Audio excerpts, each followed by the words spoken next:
വിഷയം അവതരിപ്പിക്കുന്നതിന് വേണ്ടി സുന്നി വിഭാഗപക്ഷത്തെ അതിനുവേണ്ടി ക്ഷണിച്ചുകൊള്ളുന്നു. എല്ലാവരും നിശബ്ദരായി ശാന്തരായി ഇരുന്ന് ശ്രദ്ധിക്കണം എന്ന് ഒന്നുകൂടി ഉണർത്തുന്നു. അസ്സലാമു അലൈക്കും വറഹ്മത്തുള്ളാഹി വബറകാതുഹു. അസ്സലാമു അലൈക്കും വറഹ്മത്തുള്ളാഹി. ബിസ്മില്ലാഹി അൽഹംദുലില്ലാഹ് അസ്സലാത്തു വസ്സലാമു അലാ അഷ്റഫി റസൂലില്ലാഹ് വഅലാ ആലിഹിൽ ഫായിസീന ബിറളില്ലാഹി അമ്മാ ബഅദ്. ഫഅഊദു ബില്ലാഹി മിനശ് ശൈത്വാനിർ റജീം. ബിസ്മില്ലാഹിർ റഹ്മാനിർ റഹീം. وإذ قال لقمان لابنه وهو يعظه يا بني لا تشرك بالله إن الشرك لظلم عظيم. صدق الله مولانا العظيم. يا سيدي سندي غوثي ويا مددي كل ظهيرا على الأعداء بالمدد. ഏറ്റവും ബഹുമാനാദരങ്ങൾ നിറഞ്ഞ പണ്ഡിതരെ, ശ്രോതാക്കളെ, കൂടുതൽ ആമുഖങ്ങളിലേക്ക് കടക്കുന്നില്ല. സുന്നികളും മുജാഹിദുകളും തമ്മിലുള്ള ഒരു സംവാദമാണ് ഇവിടെ നടക്കാനിരിക്കുന്നത്. സംവാദത്തിൻ്റെ വിഷയം ഇസ്തിഗാസ എന്നാണ്. ഇരുവിഭാഗവും അവരുടെ വാദങ്ങൾ വ്യവസ്ഥയിൽ എഴുതിയിരിക്കുന്നത് ഇപ്രകാരമാണ്: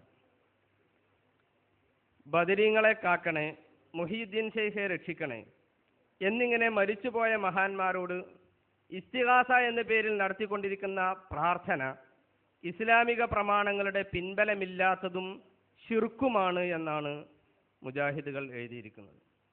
എന്നാൽ ഇതിന് സുന്നിപക്ഷം മറുവാദമായി എഴുതിയിരിക്കുന്നത് ഇസ്തിഗാസ എന്ന പേരിൽ നടത്തിക്കൊണ്ടിരിക്കുന്ന പ്രാർത്ഥന ഇസ്ലാമിക പ്രമാണങ്ങളുടെ പിൻബലം ഉള്ളതും ശിർക്കല്ലാത്തതുമാണ് എന്നല്ല. മറിച്ച് ബദരീങ്ങളെ കാക്കണേ, മുഹീദ്ദീൻ ശൈഖെ രക്ഷിക്കണേ എന്നിങ്ങനെ മരിച്ചുപോയ മഹാന്മാരോട് ഇസ്തിഗാസ എന്ന പേരിൽ നടത്തുന്ന സഹായാർത്ഥന ഖുർആൻ അല്ലാഹു അല്ലാത്തവരോട് അരുതെന്ന് പറഞ്ഞ പ്രാർത്ഥനയല്ല എന്നാണ്. അതിനാൽ അത് ശിർക്കുമല്ല. അപ്പോൾ ഖുർആൻ അല്ലാഹു അല്ലാത്തവരോട് ചെയ്യരുത് എന്ന് പറഞ്ഞ ദുആ ഉണ്ട് എന്ന വിഷയത്തിൽ തർക്കമല്ല. ആ ദുആ എപ്പോഴാണ്, ആ തേട്ടം എപ്പോഴാണ് ശിർക്കാകുന്നത് എന്നതാണ് പ്രശ്നം. ഈ തേട്ടം ശിർക്കാകുന്നതിൻ്റെ മാനദണ്ഡം, മുജാഹിദുകൾ അത് ശിർക്കാണെന്നാണല്ലോ പറയുന്നത്. അത് ശിർക്കാണ് എന്ന് പറയുന്നതിൻ്റെ മാനദണ്ഡം അവർ തന്നെ അവരുടെ പുസ്തകങ്ങളിൽ ധാരാളം സ്ഥലങ്ങളിൽ എഴുതിയിട്ടുണ്ട്. ഒന്ന് രണ്ടെണ്ണം മാത്രം ഞാനിവിടെ വായിക്കണം. ഇത് ഇസ്ലാമിൻ്റെ ജീവൻ എന്ന് പറയുന്ന കുഞ്ഞീദ് മദനി എഴുതിയ പുസ്തകമാണ്. അവിഭക്ത മുജാഹിദുകളുടെ കാലഘട്ടത്തിലാണ് അദ്ദേഹം ഇത് എഴുതിയിട്ടുള്ളത്.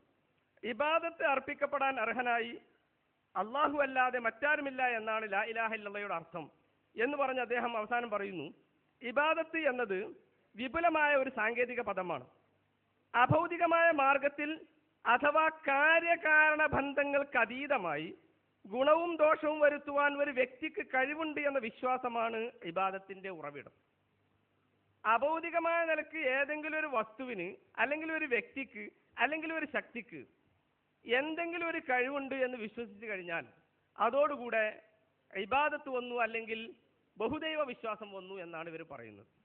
അപ്പം മരിച്ചവരോട് തേടുന്നത് പ്രാർത്ഥനയും ശിർക്കുമാകാനുള്ള കാരണം മരിച്ചുപോയവർ മരിച്ചുപോയി എന്നതല്ല, എന്ന് പറഞ്ഞാൽ തേട്ടം മരിച്ചവരോടായി എന്നതല്ല, മറിച്ച് ആ തേട്ടം അഭൗതികമായ രൂപത്തിൽ ഗുണം പ്രതീക്ഷിച്ചതായി എന്നതാണ്.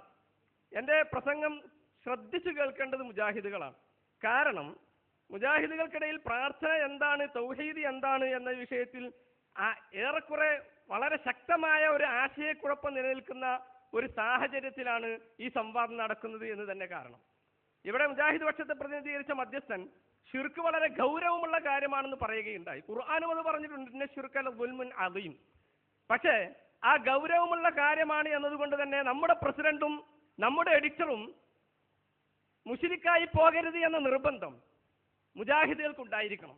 അതുകൊണ്ട് ഞങ്ങളുടെ നിർവചന പ്രകാരം ഞങ്ങളുടെ പ്രസിഡന്റും ഞങ്ങളുടെ എഡിറ്ററും മുശ്രിക്കായി പോകുന്നുണ്ടോ എന്ന് വളരെയധികം ശ്രദ്ധപൂർവം അത് കേൾക്കുകയും മനസ്സിലാക്കുകയും എന്നിട്ട് ശിർക്കിൽ നിന്ന് രക്ഷപ്പെടാനുള്ള മാർഗങ്ങൾ എൻ്റെ മുജാഹിദ് സുഹൃത്തുക്കൾ സ്വീകരിക്കുകയും ചെയ്യണമെന്നാണ് ആദ്യമായി നിങ്ങളോട് പറയാനുള്ളത്. മറ്റൊരു കാര്യം പറയാനുള്ളത്, എന്താണ് അഭൗതികത എന്ന് ചില സാധാരണക്കാർക്കെങ്കിലും മനസ്സിലാവാത്തതുണ്ടാകും. ഞാനൊരു ചെറിയ ഉദാഹരണം പറയാം. ഒരാൾ ജീവിച്ചിരിക്കുന്ന ഒരു വലിയനെ സന്ദർശിക്കുകയാണ്. എന്നിട്ട് പറയുന്നു അദ്ദേഹം തൻ്റെ കയ്യിന് ഒരു വേദനയുണ്ട്, ഇതൊന്ന് സുഖപ്പെടണം, അതിനുവേണ്ടി നിങ്ങൾ എന്തെങ്കിലും ചെയ്തു തരണം. അദ്ദേഹം ഒന്ന് തടവി കൊടുക്കുന്നു, വേറൊന്നും ചെയ്യുന്നില്ല. ആ തടവൽ, ആ കരസ്പർശം കൊണ്ട്, അതിന്റെ ബറക്കത്ത് കൊണ്ട് ഇതൊന്ന് സുഖപ്പെട്ട് കിട്ടിയെങ്കിലോ എന്നാണ് അദ്ദേഹം ആശിക്കുന്നത്, വേറൊന്നും അദ്ദേഹം ആശിക്കുന്നില്ല. എങ്കിൽ പോലും ഇവിടെ അഭൗതികമായ രൂപത്തിൽ ഒരു ഗുണപ്രതീക്ഷ ഉണ്ടായത് കൊണ്ട് തന്നെ അത് ശിർക്കായി പോയി, അദ്ദേഹം കാഫിറായി പോയി എന്നാണ് മുജാഹിദ് വാദത്തിന്റെ പൊരുൾ. ഇതിന് പകരം അദ്ദേഹം ഒരു വൈദ്യനെയാണ് സമീപിക്കുന്നതെങ്കിൽ കാഫിറായി പോവുകയില്ല. ഇങ്ങനെയാണെന്നുണ്ടെങ്കിൽ, ഇത് ശരിയാണ് എന്ന് പറയുകയാണെങ്കിൽ, ഇവിടെ വിശുദ്ധ ഖുർആൻ പറഞ്ഞ പല ആശയങ്ങളും ശിർക്ക് പരമായ ആശയങ്ങളാണെന്ന് പറയേണ്ടി വരും. അള്ളാഹുവിന്റെ റസൂൽ ഹദീസിൽ പഠിപ്പിച്ച പല ആശയങ്ങളും ശിർക്കാണ് എന്ന് പറയേണ്ടി വരും. ലോക മുസ്ലിങ്ങൾ ഇതുവരെ സ്വീകരിച്ച കൾച്ചർ അത് ശിർക്കാണെന്ന് പറയേണ്ടി വരും. ലോക മുസ്ലിമീങ്ങളുടെ നേതാക്കളായ ആഗോള പണ്ഡിതന്മാർ, അതുപോലെ സഹാബത്ത്, അവർ മുശ്രിക്കുകളാണെന്ന് പറയേണ്ടി വരും. അതുകൊണ്ട് ഞാൻ പറയുന്നു, ഈ നിലപാട്, ഇബാദത്തിനെ കുറിച്ച് നിങ്ങൾ എടുത്തിരിക്കുന്ന ഈ മാനദണ്ഡം അത് തീർത്തും തെറ്റാകുന്നു. കാരണം വിശുദ്ധ ഖുർആനും ഹദീസിന്റെയും പ്രമാണങ്ങളുടെ അടിസ്ഥാനത്തിൽ നമ്മൾ ചിന്തിക്കുമ്പോൾ തീർച്ചയായും അഭൗതികത എന്നതാണ് ഇതിന്റെ മാനദണ്ഡം എന്ന വാദം തെറ്റാണ് എന്ന് നമുക്ക് പകൽ വെളിച്ചം പോലെ മനസ്സിലാക്കാൻ സാധിക്കുന്നതാണ്. ഇവിടെ നിന്നാണ് ഇവർക്ക് ഈ നിർവചനം ലഭിച്ചത്. അത് റഷീദ് റിള എന്ന് പറയുന്ന ഒരാളുണ്ട്. അദ്ദേഹമാണ് ഇതിന് ആദ്യമായി ഇങ്ങനെ ഒരു നിർവചനം പറഞ്ഞത് എന്ന് അൽ ഇസ്ലാഹ് മാസികയിൽ സലാം സുല്ലമി പറഞ്ഞിട്ടുണ്ട്. അദ്ദേഹം വരുന്നതിന് മുമ്പ് ഇങ്ങനെ ഒരു നിർവചനം ഏതെങ്കിലും ഒരു പണ്ഡിതൻ പറഞ്ഞതായി തെളിയിക്കാൻ നമുക്ക് സാധിക്കുകയില്ല എന്ന് ഈ അൽ ഇസ്ലാഹ് മാസികയിൽ അദ്ദേഹം പറയുന്നു. അപ്പോൾ ഒരു പുരോഹിതൻ നിർമ്മിച്ച ഒരു മാനദണ്ഡം മാത്രമാണത്. അദ്ദേഹമാണെങ്കിൽ ഒരു പടിഞ്ഞാറ് നോക്കിയാണ് എന്ന് പറഞ്ഞാൽ ശാസ്ത്രത്തിന്റെ മാനദണ്ഡ പ്രകാരം ഇസ്ലാമിനെ വിലയിരുത്തുകയും വിശുദ്ധ ഖുർആനിൽ മോചിതത്തെ കുറിച്ചുള്ള പരാമർശങ്ങൾ ഇല്ലായിരുന്നുവെങ്കിൽ കുറെ കൂടി യൂറോപ്യന്മാർ ഇസ്ലാമിലേക്ക് വരുമായിരുന്നെന്നും പറഞ്ഞ് അള്ളാഹുവിന് തിരുത്തു നിർദ്ദേശിച്ച ഒരു ശാസ്ത്ര പൂജകനായ പുരോഹിതനാണ് റഷീദ് റിള എന്ന് പറയുന്നത്. അദ്ദേഹത്തിന്റെ ഈ അൽ ഖുർആനുൽ ഹക്കീം എന്ന് പറയുന്ന തഫ്സീറുൽ ഖുർആനുൽ ഹക്കീം എന്ന് പറയുന്ന ഗ്രന്ഥത്തിൽ ഞാൻ പറഞ്ഞ ആശയമുണ്ട്. നിഷേധിക്കുകയാണെങ്കിൽ ഞാൻ എടുത്തു കാണിക്കും. നോക്കൂ നിങ്ങൾ, ഇങ്ങനെയുള്ള ഒരു പുരോഹിതന്റെ വാക്ക് നമുക്ക് തെളിവാക്കേണ്ട കാര്യമില്ല. മറിച്ച് ഖുർആൻ നോക്കൂ നിങ്ങൾ. വിശുദ്ധ ഖുർആനിലെ മാഇദയിലെ 55-ാമത്തെ വചനത്തിൽ അല്ലാഹു തആല പറഞ്ഞു, ഇന്നമാ വലിയുക്കുമുല്ലാഹു വറസൂലുഹു. റസൂൽ നിങ്ങളുടെ സഹായിയാണ്. മഹാനായ ഇമാം റാസി റഹ്മത്തുള്ളാഹി അലൈഹി ഒക്കെ അവിടെ തന്റെ തഫ്സീറിൽ വിശദീകരിച്ചത് കാണാം, ഹാഫിളുക്കും, നിങ്ങളുടെ രക്ഷകനാണ്, നിങ്ങളുടെ സഹായിയാണ് എന്നാണ്. ഹാഫിൾ എന്ന പദം തന്നെ നമുക്ക് കാണാൻ സാധിക്കും. നോക്കൂ നിങ്ങൾ, ഈ രൂപത്തിൽ അള്ളാഹുവിന്റെ റസൂൽ സഹായിയാണെന്ന് പറയുമ്പോൾ ഇപ്പോ നമുക്കറിയാം ഹബീബ് സല്ലല്ലാഹു അലൈഹി വസല്ലം ആ പച്ചക്കുപ്പക്കിടയിൽ വിശ്രമിക്കുന്നു. ആ റസൂലുള്ളാഹി സ്വല്ലല്ലാഹു അലൈഹി വസല്ലം തങ്ങൾ ഇപ്പോഴും നമുക്ക് സഹായിയാണെന്ന് പറയുമ്പോൾ ഖുർആന്റെ പച്ചയായ ഈ പരാമർശം ഇവരുടെ അഭൗതികയുടെ മാനദണ്ഡം തകർത്തു കളയുന്നു. കാരണം മരിച്ചതിന് ശേഷം വല്ല സഹായവും പ്രതീക്ഷിച്ചാൽ അത് അഭൗതികമല്ലേ? തീർച്ചയായും അതെ. ഒരു ഹദീസ് നിങ്ങൾ ശ്രദ്ധിക്കുക, ഇമാം തൊബ്രാനി റിവായത്ത് ചെയ്ത ഹദീസാണ്. ഇന്നലില്ലാഹി മലായികത്തൻ സിവൽ ഹഫള എന്ന് പറഞ്ഞു തുടങ്ങുന്ന ഹദീസിൽ, നിങ്ങൾ ഏതെങ്കിലും വിജനമായ ഒരു പ്രദേശത്ത് എത്തിപ്പെട്ടാൽ, ഒരു വിജനമായ പ്രദേശത്ത് നിങ്ങൾക്ക് എന്തെങ്കിലും അപകടം പറ്റിയാൽ, അള്ളാഹുവിന്റെ അടിമകളെ അടിയാറുകളെ എന്നെ സഹായിക്കണേ എന്നവർ വിളിച്ചു തേടട്ടെ. അള്ളാഹുവിനെ വിളിക്കട്ടെ എന്നല്ല, അള്ളാഹുവിന്റെ അടിയാറുകളെ വിളിക്കട്ടെ എന്ന് മുത്ത് റസൂലുള്ളാഹി സ്വല്ലല്ലാഹു അലൈഹി വസല്ലം തങ്ങൾ പറയുന്നു. മലക്കുകൾ സഹായിക്കുമെന്നത് നമുക്കറിയാം. മലക്ക് ഒരു അദൃശ്യജീവിയാണ്. അദൃശ്യജീവിയായ മലക്കിൽ നിന്ന് സഹായം പ്രതീക്ഷിക്കുക എന്നത് തന്നെ ശിർക്കാണ് എന്നാണ് സലാം സുല്ലമി തന്റെ ഇതിൽ പറയുന്നത്. ജീവിതത്തിൽ ഏതെങ്കിലും ഒരു സന്ദർഭത്തിൽ, സലാം സുല്ലമി ഇതിൽ പറഞ്ഞു, ജീവിതത്തിൽ ഏതെങ്കിലും ഒരു സന്ദർഭത്തിൽ ഒരു മലക്ക് നമ്മെ സഹായിക്കുമെന്ന് വിശ്വസിച്ചാൽ അപ്പോൾ തന്നെ മുശ്രിക്കായി പോകുമെന്നാണ് ഇദ്ദേഹം പറയുന്നത്. കാരണം അഭൗതികമാണ്. അപ്പൊ മലക്ക് സഹായിക്കുമെന്ന് വിശ്വസിച്ചാൽ തന്നെ അഭൗതികമാണ്. അതുകൊണ്ട് തന്നെ ശിർക്കുമാണ്, കുഫറുമാണ്. തേടിയാലോ ഏതായാലും ശിർക്കും കുഫറുമാണ്. അള്ളാഹുവിന്റെ റസൂൽ പറഞ്ഞത് എന്താ? മലക്കുകൾ സഹായിക്കുന്നതാണ്, സഹായം തേടാം. ഞാനിത് പറയുന്നത് മരിച്ചുപോയ മഹാന്മാരെ തേടുന്നത് ശിർക്കാണെന്ന് പറയാൻ വേണ്ടി ഇവർ നിർമ്മിച്ച മാനദണ്ഡം അഭൗതികത എന്നുള്ളതാണ്. ആ അഭൗതികതയെ തകർത്തെറിയാൻ വേണ്ടിയിട്ടാണ് ഞാനിത് പറയുന്നത്. നോക്കൂ നിങ്ങൾ, അള്ളാഹുവിന്റെ റസൂൽ ഉദ്ധരിച്ച പറഞ്ഞ ഈ ഹദീസ് ബസാർ ഉദ്ധരിച്ചിട്ടുണ്ട് മജ്മുഅ് സവായിദിൽ ഹൈസമി അതിന്റെ റാവികൾ സിഖാത്താണ് എന്ന് വളരെ വ്യക്തമായി പറഞ്ഞിട്ടുമുണ്ട്. അങ്ങനെയുള്ള ഹദീസാണിത്. അതുകൊണ്ട് തന്നെ മലക്കുകളോട് സഹായം ചോദിക്കുന്നത് ശിർക്കാണ് എന്ന് ഇവർ പറയേണ്ടി വരും. പക്ഷെ അപ്പോൾ ആരായിരിക്കും ഒന്നാമത്തെ മുശ്രിക്ക്? ഹാജറ ബീവി അലൈഹിസ്സലാം, ജിബ്രീൽ അലൈഹിസ്സലാം എന്ന് പറയുന്ന മലക്കിനോട് സഹായം ചോദിച്ചില്ലേ? ശബ്ദം കേട്ടിട്ടേ ഉള്ളൂ, ആളെ കണ്ടിട്ടില്ല. അഗിസ് ഇൻ കാന ഇൻദക ഗൗസ്, സഹായിക്കൂ നിങ്ങളുടെ അടുക്കൽ സഹായമുണ്ടെങ്കിൽ എന്ന് ഹാജറ ബീവി മലക്കിനോട് സഹായം ചോദിച്ചു. ഇമാം ബുഖാരി ഉദ്ധരിക്കുന്ന ഹദീസാണ്. മാത്രമല്ല അള്ളാഹു തന്നെ വിശുദ്ധ ഖുർആനിൽ സൂറത്തു റായദിലെ 11-ാമത്തെ ആയത്തിൽ പറഞ്ഞു, ലഹു മുഅഖിബാത്തും മിൻ ബൈനി യദൈഹി വമിൻ ഖൽഫി യഹ്ഫദൂനഹു മിൻ അംരില്ലാഹ്, മലക്കുകൾ നമ്മെ സഹായിക്കുന്നു എന്ന് പച്ചയായി വ്യക്തമായി കൃത്യമായി വിശുദ്ധ ഖുർആൻ പറഞ്ഞു. അങ്ങനെ സഹായിക്കുമെന്ന് വിശ്വസിച്ചാൽ അത് അഭൗതികമായ നിലക്ക് ഉള്ള സഹായമായതുകൊണ്ട് തന്നെ ശിർക്കാണ് എന്ന് പറയുന്നു ഇവർ. അപ്പൊ ആരൊക്കെയായിരിക്കും മുശ്രിക്കീങ്ങൾ? അള്ളാഹു ശിർക്ക് പ്രചരിപ്പിച്ചുവോ? അള്ളാഹുവിന്റെ റസൂൽ ശിർക്ക് പ്രചരിപ്പിച്ചുവോ? ഹാജറ ബീവി മുശ്രിക്കായോ? എന്നാൽ കാര്യം അവിടെ ഒന്നും നിൽക്കുന്നില്ല. നിങ്ങളുടെ ശബാബിന്റെ എഡിറ്റർ ഇതാ ചെറിയ മുണ്ടം അബ്ദുൽ ഹമീദ് മദനി എന്ന് പറയുന്ന കൊട്ടപ്പുറം സംവാദത്തില് വരികയും എന്നിട്ട് അവിടെ പരാജയപ്പെടുകയും ചെയ്തു എന്ന് സലാം സുലമി തന്നെ പറഞ്ഞ അദ്ദേഹം തന്റെ പുസ്തകത്തിൽ പറയുന്നു, അതുപോലെ വിജന പ്രദേശത്ത് ഉണ്ടായേക്കാനിടയുള്ള ജിന്നുകളും മലക്കുകളും ഉൾപ്പെടെയുള്ള സൃഷ്ടികളോട് അവർക്ക് കഴിവ് നൽകപ്പെട്ട വിഷയത്തിൽ സഹായം ആവശ്യപ്പെട്ടാൽ അതും പ്രാർത്ഥനയാണെന്ന് പറയാവതല്ല. അപ്പൊ അത് പ്രാർത്ഥനയല്ല. ജിന്നിനോട് സഹായം ചോദിച്ചാൽ പ്രാർത്ഥനയല്ല എന്ന് പറയുന്നത് ഷബാബിന്റെ എഡിറ്ററാണ്, വിചിന്തനത്തിന്റെ എഡിറ്റർ അല്ല. അപ്പൊ അദ്ദേഹം നിങ്ങളുടെ മാനദണ്ഡ പ്രകാരം മുശ്രിക്കായി പോയി. അതുകൊണ്ടാണ് ഞാൻ പറഞ്ഞത് ഇന്ന ശിർക ലദുൽമുൻ അളീം. മുജാഹിദുകള് നെഞ്ചത്ത് കൈവച്ച് ആലോചിക്കേണ്ട ആയത്താണ് ഇന്ന ശിർക ലദുൽമുൻ അളീം. ശിർക്ക് കഠോരമായ പാപമാണ് മക്കളെ. അതുകൊണ്ട് തന്നെ മുശ്രിക്കായ എഡിറ്റർ നിങ്ങൾ വെച്ചേക്കരുത് എന്ന് ഞാൻ നിങ്ങളോട് പറയുകയാണ്. അതുകൊണ്ട് എന്റെ സഹോദരന്മാര്, നമ്മൾ ശ്രദ്ധിക്കേണ്ട മറ്റൊരു കാര്യം, നമുക്കറിയാം സിഹിർ വഴിയുണ്ടാകുന്ന ഉപകാരവും ഉപദ്രവവും അത് മറഞ്ഞ വഴിയാണോ തെളിഞ്ഞ വഴിയാണോ? സിഹിർ മുഖേന ഉപകാരവും ഉപദ്രവവും ഉണ്ടാകുന്നത് മറഞ്ഞ വഴിയാണോ തെളിഞ്ഞ വഴിയാണോ? എന്റെ കയ്യിലുള്ളത് തൗഹീദും നവയാഥാസ്ഥികരുടെ വ്യതിയാനവും എന്ന് പറയുന്ന പുസ്തകമാണ്.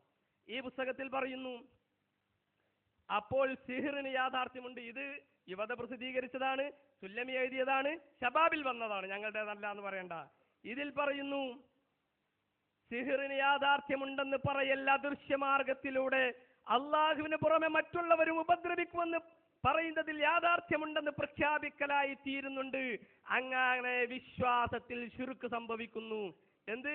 സിഹിർ ഫലിക്കുമെന്ന് വിശ്വസിച്ചാൽ അത് ശിർക്കാണ്. അങ്ങനെ വിശ്വസിക്കുന്നവൻ മുശ്രിക്കാണ് എന്നാണ് ഈ പുസ്തകത്തിൽ പറയുന്നത്.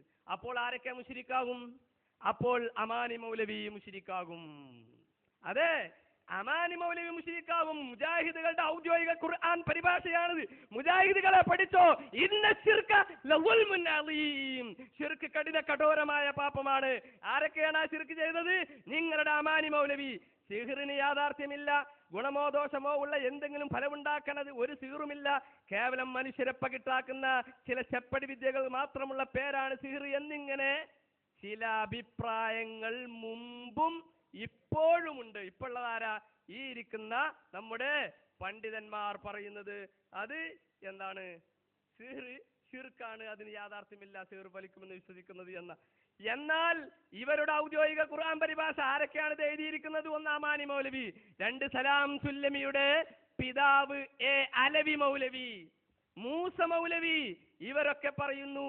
ഇങ്ങനെ ചിലർ പറയുന്നുണ്ട് മുഅ്തസില വിഭാഗത്തിൽ നിന്നാണ് ഇതിന്റെ ഉത്ഭവം.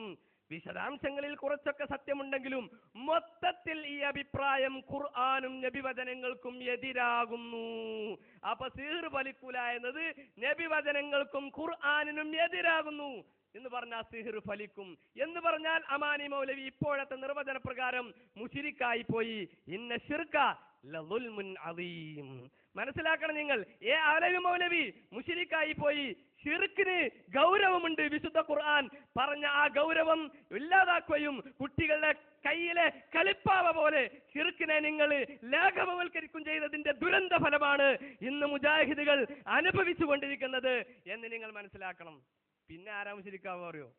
KM മൗലവിയും. ഇനി ആരാണ് മുവഹിദായിട്ടുണ്ടാവുക? ഞാൻ എൻ്റെ വൈകാരികത കൊണ്ട് അങ്ങനെ പറയുന്നത്, ഇവർ ശിർക്കിനെ ഇത്രയും ലാഘവോത്കരിച്ചതുകൊണ്ടാണ്. അള്ളാഹുവിന്റെ റസൂൽ സല്ലല്ലാഹു അലൈഹി വസല്ലമ തങ്ങൾ എന്റെ സമുദായം ഒന്നടങ്കലും മുശ്രിക്കായി പോകുമെന്ന് ഭയപ്പെട്ടിട്ടില്ല. മറിച്ച് അവിടുന്ന് ഭയപ്പെട്ടത് എന്താണെന്നറിയോ? ഇന്നമാ അതഖവ്വഫു, ഞാൻ ഭയപ്പെടുന്നത് റജുലൻ, ഒരു മനുഷ്യനെ, റജുലൻ ഒരു മനുഷ്യനാണ്. എന്താണ് അവന്റെ പ്രശ്നം? ഖുർആൻ ഖുർആൻ ഓതുന്നുണ്ട്. ഹത്താ ഇദാ റുഇയ ബഹ്ജതുഹു, ആ ഖുർആന്റെ പ്രഭ അവന്റെ മുഖത്ത് പ്രകടമാകുമ്പോ അവൻ എന്ത് ചെയ്യുന്നു? അവന് എഴുത്തതലയില മാഷാ അല്ലാഹ്, പിന്നീട് അവനെ പ്രകടമായി, അങ്ങനെ പിന്നെ അവനിങ്ങനെ തെറ്റിപ്പോയി.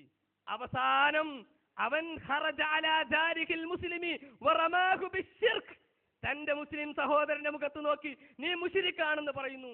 അതാണ് മുത്തുനബി പേടിച്ച ഏറ്റവും വലിയ ഗൗരവമുള്ള സംഗതി.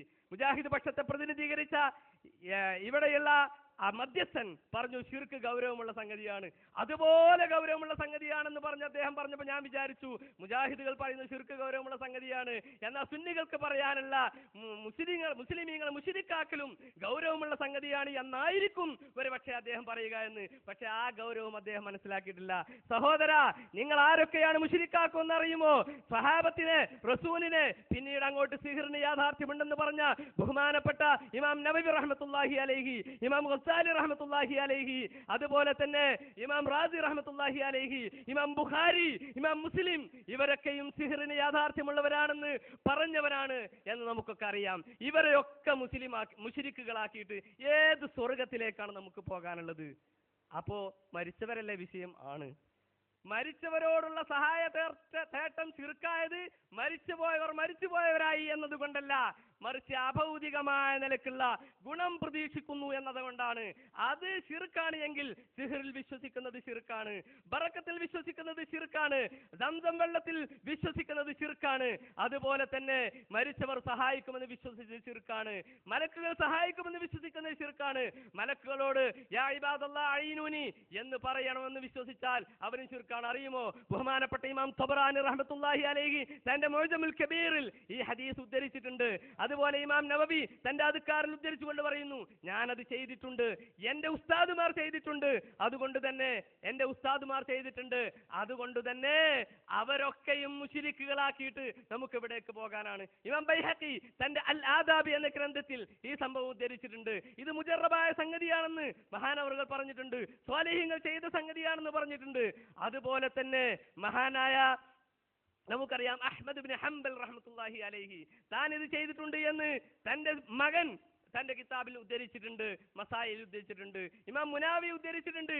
മുജാഹിദുകളുടെ നേതാവായ ഈ വഹാബി പ്രസ്ഥാനത്തിന് അടിത്തറയിട്ട ഷൗക്കാനി എന്ന് പറയുന്ന പണ്ഡിതൻ തന്റെ തുഹ്ഫത്തുൽ സാക്കിരീൻ എന്ന കിതാബിലും ഈ പറയുന്ന സംഗതി അത് ശിർക്കല്ല, ഏത് ജിന്നിനോടും മലക്കിനോടും അവരുടെ കയ്യിൽപ്പെട്ട കാര്യങ്ങൾ ചോദിക്കുന്നത് ശിർക്കല്ല എന്ന് തന്റെ തുഹ്ഫത്തുൽ സാക്കിരീനിൽ പറഞ്ഞിട്ടുണ്ട്. അപ്പൊ ഇവരൊക്കെ മുശ്രിക്ക്, പിന്നെ ആരാ സ്വർഗത്തേക്ക് ഉണ്ടാകുക? എന്റെ മുജാഹിദുകളെ, എന്റെ ശബ്ദം ശ്രവിക്കുന്ന ലോകത്തിന്റെ വിവിധ ഭാഗത്തുള്ള മുജാഹിദുകളെ, ഇപ്പൊ തൗഹീദിന്റെ പ്രതിസന്ധി അനുഭവിക്കുന്ന ഈ ഘട്ടത്തിലെങ്കിലും കയ്യിൽ നെഞ്ചത്ത് കൈവച്ച് പാവങ്ങളായ മുസ്ലിമീങ്ങൾ അവർ മക്ബറയിൽ ചെന്നുകൊണ്ട് അള്ളാഹുവിനോട് പ്രാർത്ഥിക്കുന്നു എന്ന കാരണത്താൽ, അവർ ബുർദ ചെല്ലുന്നു എന്ന കാരണത്താൽ, അതുപോലെ തന്നെ അവര് മങ്കൂസ് മൗലിദ് ചെല്ലുന്നു എന്ന കാരണത്താൽ, കരഞ്ഞുകൊണ്ട് ഇഷ്കിന്റെ കണ്ണുനീരുകൾ അവരുടെ കണ്ണിൽ നിന്ന് ഉതിർന്നു വീഴുന്നു എന്ന കാരണത്താൽ അവരൊക്കെ മുശ്രിക്ക് തെറി വിളിക്കുമ്പോൾ നമ്മൾ മുശ്രിക്കാക്കുന്നത് സ്വഹാബത്തിനെ ാണെന്ന്, അതുപോലെ തന്നെ മഹാന്മാരായ ഇമാം ബുഖാരി അടക്കമുള്ള മുഹദ്ദിസുകളെയാണെന്ന്, ഇമാം നവവി അടക്കമുള്ള ഫഖീഹുകളെയാണെന്ന്, ഇമാം ഗസാലി അടക്കമുള്ള സാത്വികരായ പണ്ഡിത ശ്രേഷ്ഠരെയാണെന്ന്, മുസ്ലിം ലോകത്തെ മൊത്തത്തിലാണെന്ന് തിരിച്ചറിവ് നമുക്കുണ്ടാവണം. അല്ലാഹു സുബ്ഹാനഹു വ തആല അതിന് നമുക്ക് തൗഫീഖ് ചെയ്യുമാറാവട്ടെ. ആമീൻ എന്ന് പറഞ്ഞുകൊണ്ട് ഞാൻ അവസാനിപ്പിക്കുന്നു. വസ്സലാമു അലൈക്കും.